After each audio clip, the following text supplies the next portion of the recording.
आज हम बात करते हैं कोवलेंट बॉन्ड की। हमने कोवलेंट बॉन्ड पहले पढ़ लिया है, कैसे फॉर्म होता है कैसे नहीं होता। आज हम बेसिक आइडिया लेंगे बस कोवलेंट बॉन्ड का। देखिए, एक covalent bond is formed by the sharing of electron between two atom to complete their octet. क्या बोला मैंने ये बोला कोवलेंट बॉन्ड का फॉर्म होता है जब किन्हीं दो एटम के बीच में शेयरिंग ऑफ इलेक्ट्रॉन होती है, तो वहां पर एक कोवलेंट बॉन्ड फॉर्म होता है। और किस लिए कोवलेंट बॉन्ड का फॉर्मेशन करते हैं? उन एटम के ऑक्टेट को कंप्लीट करने के लिए।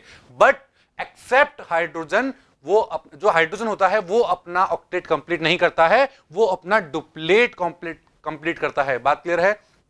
तो क्या बोला मैंने? सभी एटम अपना ऑक्टेट कंप्लीट करने की कोशिश करते हैं, बट हाइड्रोजन जो होता है वो अपना डुप्लेट कंप्लीट करने के लिए कोवलेंट बॉन्ड का फॉर्मेशन करता है। बात क्लियर है? और हमने पढ़ा था कोवलेंट बॉन्ड में शेयरिंग ऑफ इलेक्ट्रॉन होती है, दैट मींस दोनों एटम अपने इलेक्ट्रॉन्स को शेयर करते हैं। तो मैं बात करूं शेयरिंग ऑफ इलेक्ट्रॉन्स की, तो वो तीन तरीके से हो सकती है। शेयरिंग ऑफ इलेक्ट्रॉन में अकर इन थ्री वेज। पहला कैसा होता है? पहला हो सकता है if the two electron is shared between two atom then single bond is form. क्या बोला मैंने? अगर कोई दो एटम अपने एक एक इलेक्ट्रॉन का शेयर कर रहे हो, दैट मींस टोटल दो इलेक्ट्रॉन का शेयरिंग हुई हो वहां पर, तो वहां पर सिंगल बॉन्ड फॉर्म होता है। फॉर एग्जांपल मैं बात करूं CCl4 की, यहां पर आप क्या देख पा रहे हैं? यहां पर एक एक इलेक्ट्रॉन की शेयरिंग हुई है, इसलिए केवल और केवल सिंगल बॉन्ड फॉर्म हुआ है। सेकंड में बात करता हूं if the 4 electron is shared between two atom then double bond is form. अगर कोई एटम अपने दो इलेक्ट्रॉन को शेयरिंग करेगा, दैट मींस टोटल 4 इलेक्ट्रॉन की अगर शेयरिंग करता है, तो वहां पर डबल बॉन्ड का फॉर्मेशन होगा। वो हमने किसमें पढ़ा था? जैसे कि हमने CO2 के अंदर पढ़ा था। यहां पर कार्बन ने अपने दो इलेक्ट्रॉन शेयर किए थे दोनों ऑक्सीजन की तरफ, और ऑक्सीजन ने भी अपने दो इलेक्ट्रॉन शेयर किए थे, तो एक डबल बॉन्ड में 4 इलेक्ट्रॉन का शेयरिंग हो चुकी थी। बात क्लियर है? इसी तरह मैं बात करता हूं थर्ड की, कि if the 6 electron is shared between two atom then triple bond is formed. और ये किसमें देखेंगे हम? ये हम देखेंगे N2 मॉलिक्यूल के अंदर। यहां पर देख पा रहे हो आप N2 मॉलिक्यूल में टोटल 6 इलेक्ट्रॉन की शेयरिंग हो चुकी है। तो बात क्लियर है? अगर 2 इलेक्ट्रॉन की शेयरिंग हुई है तो सिंगल बॉन्ड फॉर्म हुआ है, अगर 4 इलेक्ट्रॉन की शेयरिंग हुई है तो डबल बॉन्ड फॉर्म हुआ है, और अगर 6 इलेक्ट्रॉन की शेयरिंग हुई है तो ट्रिपल बॉन्ड का फॉर्मेशन हुआ है वहां पर। बात क्लियर है? ये सब हम पहले पढ़ चुके थे कि कोवलेंट कैरेक्टर में कैसे बनते हैं ये। अब मैं बात करता हूं orbital concepts of covalent bond. किसकी? Orbital concepts of covalent bond. इसमें क्या होता है? According to this concept one orbital can accommodate maximum 2 electron with opposite sign. क्या बोला मैंने?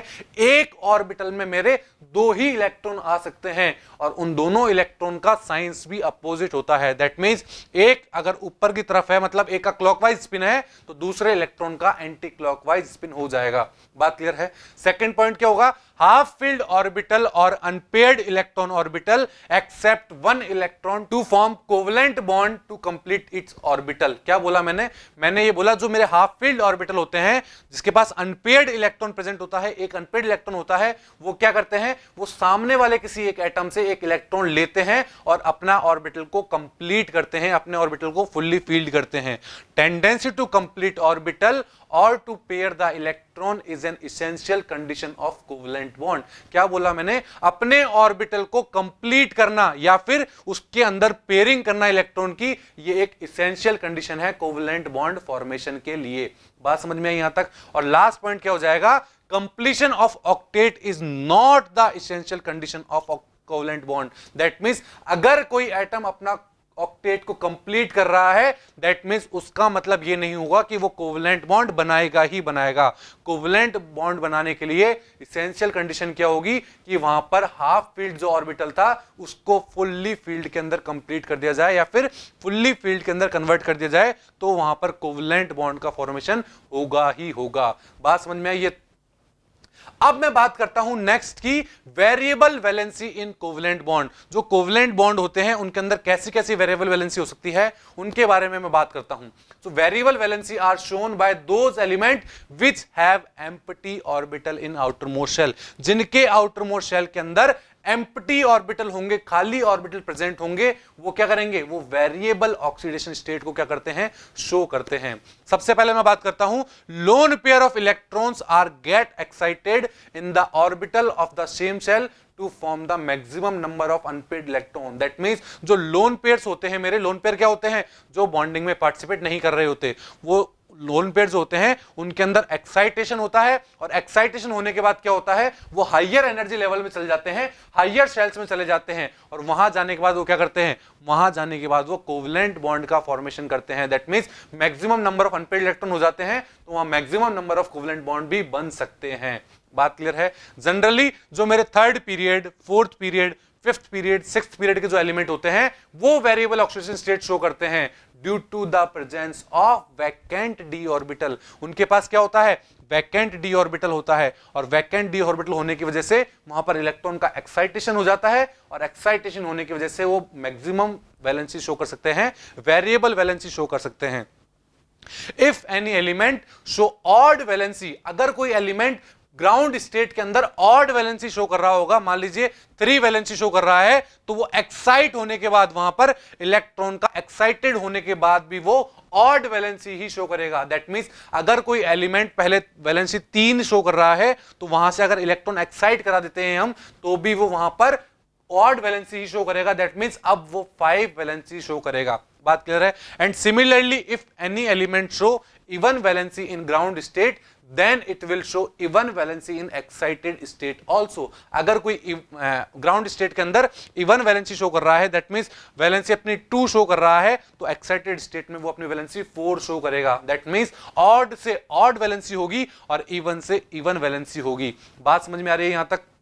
आगे देखिए, the energy required for the excitation of electron is called excitation energy और प्रमोशन एनर्जी। क्या बोला हमने, किसी भी इलेक्ट्रॉन को उसके ग्राउंड स्टेट से एक्साइटेड स्टेट में ले जाने के लिए जो एनर्जी देनी पड़ती है उसे कहा जाता है एक्साइटेशन एनर्जी। क्या कहा जाता है? एक्साइटेशन एनर्जी कहा जाता है, और प्रमोशन एनर्जी भी कहा जाता है। किसी एक इलेक्ट्रॉन को आपने प्रमोट कर दिया है एक तरीके से उसके हायर एनर्जी ऑर्बिटल के अंदर। फॉर एग्जांपल मैं बात करता हूं सबसे पहले नाइट्रोजन की। तो नाइट्रोजन में आप देख पा रहे हैं कि इसका ग्राउंड स्टेट इलेक्ट्रॉनिक कॉन्फ़िगरेशन क्या है, 2s2 2p3। बिल्कुल, s ऑर्बिटल के अंदर आपको 2 इलेक्ट्रॉन दिख रहे हैं और p ऑर्बिटल के अंदर 3 इलेक्ट्रॉन दिख रहे हैं आपको। तो यहां पर अभी आप देख पा रहे हैं कितने अनपेयर्ड इलेक्ट्रॉन है, 3 अनपेयर्ड इलेक्ट्रॉन मुझे दिखाई दे रहे हैं, और इन 3 अनपेयर्ड इलेक्ट्रॉन की वजह से इसकी कोवैलेंसी कितनी होगी, 3 ही होगी। अभी इसकी कोवैलेंसी कितनी है, 3 ही होगी, क्योंकि ये 3 ही बॉन्ड बना सकता है। और जैसे मैं इसके एग्जांपल की बात करूं तो मेरा NH3 हो सकता है, NCl3 हो सकता है, ये सब किसके एग्जांपल है, ग्राउंड स्टेट के अंदर हमारा यही कंपाउंड यही बना सकता है। अगर मैं बात करूं एक्साइटेड स्टेट की, किसकी, एक्साइटेड स्टेट की, क्या मैं इस s ऑर्बिटल के अंदर जो 2 इलेक्ट्रॉन पड़े हैं उन्हें एक्साइट करवा सकता हूं? नहीं, उन्हें मैं एक्साइट नहीं करवा सकता, वो पॉसिबल नहीं है। अब पॉसिबल क्यों नहीं है, because of absence of D orbital. Nitrogen के अंदर डी ऑर्बिटल नहीं होते हैं, इसलिए वो एस ऑर्बिटल का इलेक्ट्रॉन एक्साइटेशन नहीं कर पाता, वहां से बाहर नहीं जा पाता। और अगर वहां से एक्साइटेशन नहीं होगा तो उसकी कोवैलेंसी भी 3 से ज्यादा नहीं हो सकती। इसलिए हम बोलते हैं कि NH5 और NCl5 जो होते हैं वो एग्जिस्ट नहीं करते हैं। बात समझ में आई यहां पर नाइट्रोजन की कि कैसे हम एक्साइटेशन करा सकते हैं और किसमें नहीं। मैं सेकंड एग्जांपल की बात करता हूं फास्फोरस की। तो फास्फोरस का आप कॉन्फ़िगरेशन जानते हैं, मैं केवल वैलेंस शेल कॉन्फ़िगरेशन की बात कर रहा हूं। तो ग्राउंड स्टेट में वैलेंस शेल का कॉन्फ़िगरेशन हो जाएगा 3s2 3p3। नाइट्रोजन में क्या था, 2s2 2p3, यहां क्या हो गया 3s2 3p3। अब अगर मैं यहां पर बात करूं कोवैलेंसी की ग्राउंड स्टेट में, तो कोवैलेंसी आप जानते हैं कि यहां पर 3 अनपेयर्ड इलेक्ट्रॉन दिख रहे हैं आपको, किसके अंदर, p शेल के अंदर 3 इलेक्ट्रॉन दिख रहे हैं आपको। तो 3 अनपेयर्ड इलेक्ट्रॉन है तो कोवैलेंसी कितनी हो जाएगी, 3 ही हो जाएगी। दैट मींस इसके एग्जांपल की बात करूं तो PH3 PCl3 क्या हो जाएंगे, इसी के एग्जांपल हो जाएंगे। बात क्लियर है ग्राउंड स्टेट में। अब मैं बात करता हूं एक्साइटेड स्टेट की। एक्साइटेड स्टेट में क्या होगा, जो s ऑर्बिटल है मेरा किसका, ग्राउंड स्टेट में जो s ऑर्बिटल था उसके अंदर से एक इलेक्ट्रॉन निकल के और d सब शेल में चला जाएगा। किसमें, d सब शेल में चला जाएगा। तो अब कॉन्फ़िगरेशन क्या हो गया, 3s1 में एक इलेक्ट्रॉन है, 3p में 3 इलेक्ट्रॉन हो चुके हैं, और 3d के अंदर 1 इलेक्ट्रॉन आ चुका है। दैट मींस पहले नंबर ऑफ अनपेयर्ड इलेक्ट्रॉन 3 ही थे, कोवैलेंसी 3 थी। अब नंबर ऑफ अनपेड इलेक्ट्रॉन 5 हो चुके हैं, और 5 होने की वजह से क्या हो गया है, अब कोवैलेंसी भी इंक्रीज होकर 5 पर चली गई है। दैट मींस हमने क्या बोला था कि ऑड से ऑड में ही जाएगी। जब इलेक्ट्रॉन एक्साइटेड हुआ है तो पहले कोवैलेंसी 3 थी जो कि एक ऑड नंबर था, और अब कोवैलेंसी 5 हो चुकी है जो भी मेरा क्या है, एक ऑड नंबर है। कॉन्सेप्ट समझ में आया ऑड वाला ये? बिकॉज इन फास्फोरस, और यहां पर ये एक्साइटेशन क्यों हुआ, because in phosphorus empty D orbital is present, क्योंकि फास्फोरस के पास डी ऑर्बिटल होते हैं, एम्प्टी डी ऑर्बिटल होते हैं, इसलिए यहां पर एक्साइटेशन पॉसिबल हो जाता है। अब एक बात ध्यान से सुनिए बच्चों, हमसे क्वेश्चन किया जाता है अगर PCl5 एग्जिस्ट कर रहा है तो PH5 भी एग्जिस्ट करना चाहिए, बट नहीं, PH5 स्टिल नॉट एग्जिस्ट, अब भी PH5 एग्जिस्ट नहीं करता है। ऐसा क्यों? The p orbital of phosphorus interact with s orbital of hydrogen. हमें सभी को पता है कि p ऑर्बिटल में क्या हो गया, फास्फोरस के अंदर p ऑर्बिटल और d ऑर्बिटल, s ऑर्बिटल सब होते हैं। अगर मैं उनका इंटरेक्शन s ऑर्बिटल के साथ कराऊंगा, किसके, हाइड्रोजन के s ऑर्बिटल के साथ इंटरेक्शन कराऊंगा, तो वहां पर बॉन्ड फॉर्मेशन नहीं हो पाएगा। क्यों नहीं हो पाएगा? बिकॉज इनके बीच में जो एनर्जी होती है वो एनर्जी फेवरेबल नहीं होती है, एनर्जी इक्वल नहीं होती है, और उस एनर्जी जो इक्वल नहीं होती है उसकी वजह से इनके बीच में बॉन्ड का फॉर्मेशन नहीं हो पाता है। इसलिए हमने क्या बोला कि PCl5 तो एग्जिस्ट करता है बट PH5 एग्जिस्ट नहीं करता है। That means NCl3 exist but NCl5 not exist because there is no vacant d orbital in nitrogen. But in the case of phosphorus, PCl3 and PCl5 both exist because in phosphorus empty d orbital is present. बात समझ में आई? जहां पर d orbital का presence था वहां पर वो 3 वैलेंसी भी शो कर रहा था और 5 भी शो कर रहा था। जहां पर एम्प्टी d ऑर्बिटल नहीं थे नाइट्रोजन के केस में, वहां केवल और केवल 3 ही वैलेंसी शो हो रही थी। बात समझ में आई यहां तक? अब मैं थर्ड एग्जांपल लेता हूं सल्फर का। देखिए सल्फर को बहुत आसानी से समझिए तो आपको सारा कॉन्सेप्ट समझ में आ जाएगा वेरिएबल इन ऑक्सीडेशन स्टेट का। देखिए सबसे पहले मैं बात करता हूं ग्राउंड स्टेट के अंदर। ग्राउंड स्टेट की अगर मैं बात करूं सल्फर की, तो वैलेंशियल इलेक्ट्रॉन कॉन्फ़िगरेशन क्या होता है, 3s2 3p4। That means s के अंदर 2 इलेक्ट्रॉन होंगे और p के अंदर 4 इलेक्ट्रॉन होंगे। कितने? s के अंदर 2 इलेक्ट्रॉन और p के अंदर 4 इलेक्ट्रॉन होंगे। तो यहां पर अभी मुझे अनपेड इलेक्ट्रॉन केवल और केवल 2 ही दिखाई दे रहे हैं, और 2 अनपेड इलेक्ट्रॉन है। दैट मींस ये केवल और केवल 2 ही बॉन्ड बना सकता है। दैट मींस उसकी कोवैलेंसी क्या हो जाएगी, उसकी कोवैलेंसी हो जाएगी मेरी 2 हो जाएगी। दैट मींस एक इवन कोवैलेंसी आई है। और इसके एग्जांपल की बात करूं तो SF2 देख सकते हैं आप।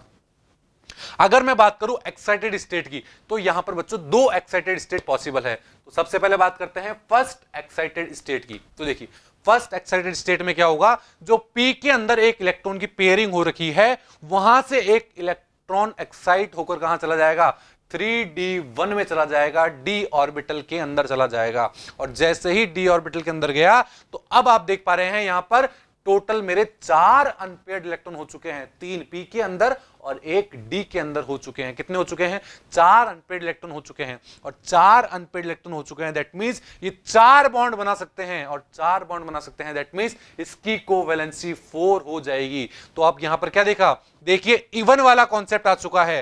दैट मींस पहले इवन मेरी कोवैलेंसी थी और एक्साइटेशन होने के बाद भी फिर मेरी कोवैलेंसी इवन हो गई है। दैट मींस यहां पर कोवैलेंसी 4 आई है, और उसका एग्जांपल क्या हो जाएगा, उसका एग्जांपल हो जाएगा SF4। देख पा रहे हैं आप ये SF4 है। ये एग्जांपल हो गया हमारा किसका, फर्स्ट एक्साइटेड स्टेट का। अब मैं बात करता हूं सेकंड एक्साइटेड स्टेट की।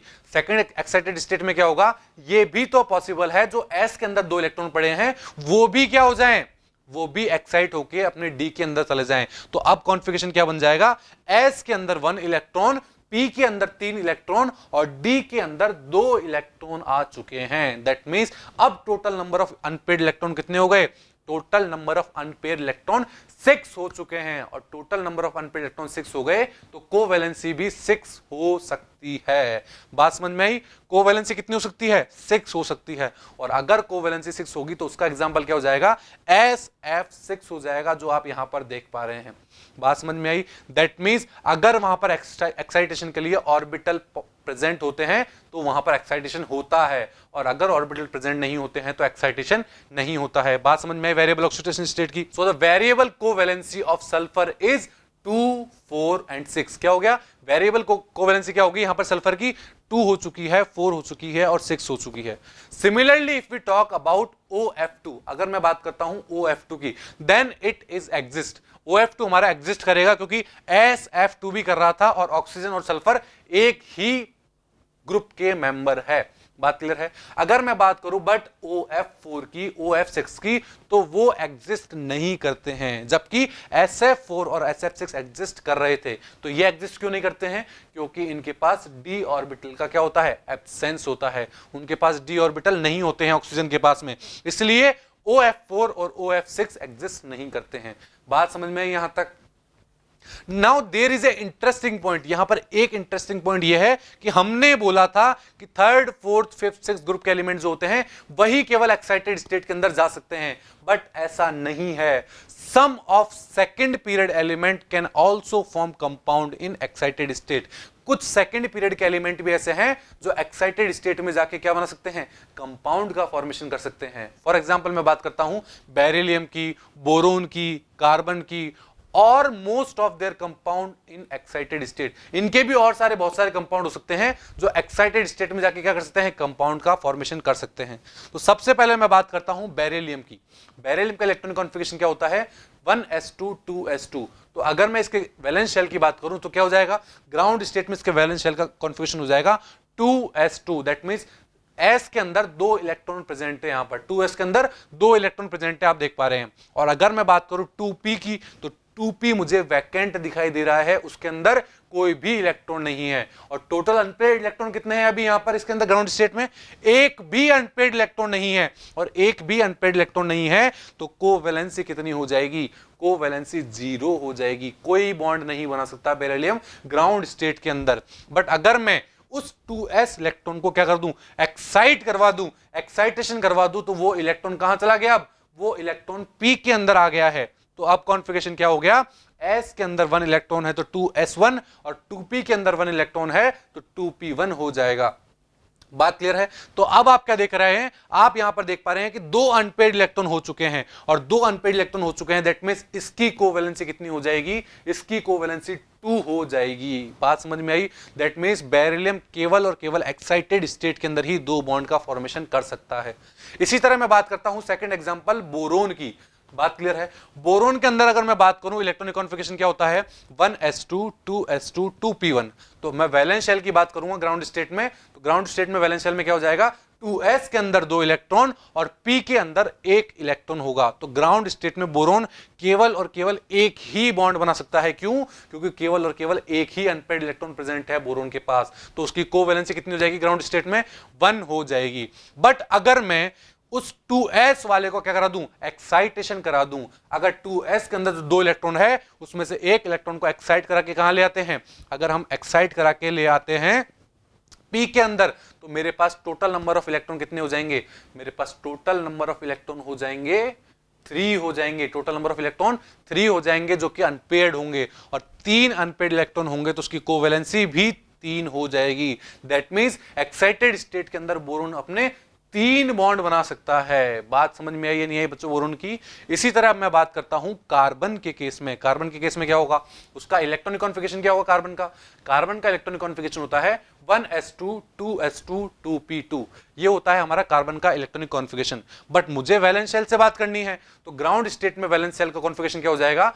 2s के अंदर 2 इलेक्ट्रॉन और 2p के अंदर 2 इलेक्ट्रॉन। दैट मींस p के अंदर आप देख पा रहे हैं 2 अनपेयर्ड इलेक्ट्रॉन प्रेजेंट है। अगर ग्राउंड स्टेट में p के अंदर 2 अनपेयर्ड इलेक्ट्रॉन है तो कार्बन की वैलेंसी ग्राउंड स्टेट में कितनी हो जाएगी? 2 हो जाएगी। बट अगर मैं क्या करूं? अगर मैं s ऑर्बिटल में से एक इलेक्ट्रॉन को एक्साइटेशन करवा देता हूं और उसको p के अंदर भेज देता हूं, तो क्या हो जाएगा? एक्साइटेड स्टेट में s के अंदर 1 इलेक्ट्रॉन रह जाएगा और p के अंदर 3 इलेक्ट्रॉन आ जाएंगे। कितने आ जाएंगे? 3 इलेक्ट्रॉन आ जाएंगे। दैट मींस अब total number of unpaired electron 4 हो चुके हैं, और total number of unpaired electron अगर 4 हो चुके हैं तो वहां पर कोवैलेंसी कितनी हो जाएगी? कोवैलेंसी भी मेरी 4 हो जाएगी। बात समझ में आई? तो ये बात हुई हमारे कार्बन के बारे में। बात क्लियर है? समझ में आया वेरिएबल कोवैलेंसी कैसे शो करते हैं? अगर उनके पास एम्प्टी ऑर्बिटल होंगे आगे तो वो अपनी कोवेलेंसी को इंक्रीज कर सकते हैं। बट अगर उनके पास एम्प्टी ऑर्बिटल नहीं है तो वो अपनी कोवेलेंसी को इंक्रीज नहीं कर सकते हैं। बात क्लियर है? सो आई होप आप सबको समझ आया होगा। Thank you.